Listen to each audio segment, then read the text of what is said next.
மேட்டூர் அணை நிரம்பி உபரியாக வெளியேறுகின்ற பொழுது அந்த மேட்டூர் அணையிலிருந்து நீரேற்றின் மூலமாக நீரை இறைத்து நம்முடைய பகுதியில் இருக்கின்ற வறண்ட ஏரிகள் குளங்கள் நிரப்புகின்ற திட்டம் இதனுடைய நோக்கம். நான் எந்த இடத்துல அடிக்கல் நாட்டணும், இருப்பாளியில் அடிக்கல் நாட்டினேன். நீங்களா வந்தீங்கல்ல, அந்த ஏரிக்கு தண்ணி வந்ததா?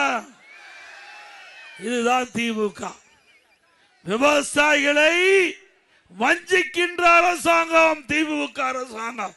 திரு ஸ்டாலின் அவர்களே, விவசாயிகளுடைய வயிற்றில் அடிக்கின்ற அரசு இந்த தேர்தலோடு முடிவு கட்டப்படும். இதுல என்ன அரசியல் வேண்டி இருக்குது? இன்றைக்கு இதுல என்ன அரசியல் வேண்டி இருக்குது? ஒரு அரசாங்கம் இருக்கின்ற பொழுது மக்களுக்கு தேவையான திட்டங்களை கொடுப்பதுதான் அரசாங்கத்தினுடைய நோக்கம்.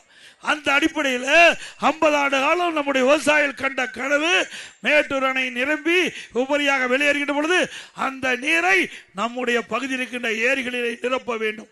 நிலத்தடி நீர் உயர வேண்டும். விவசாயிகளுக்கு தேவையான நீர் கிடைக்கும், குடிப்பதற்கு தேவையான நீர் கிடைக்கும். இதில் என்ன தவறு? இதை அரசியலாக்கி இன்று வரை இந்த திட்டம் முழுமை பெறல.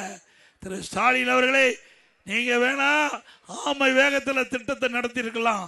ஆனா இந்த தேர்தலில் அண்ணா திமுக மக்கள் துணையோடு வெற்றி பெற்று ஆட்சி அமைக்கும்.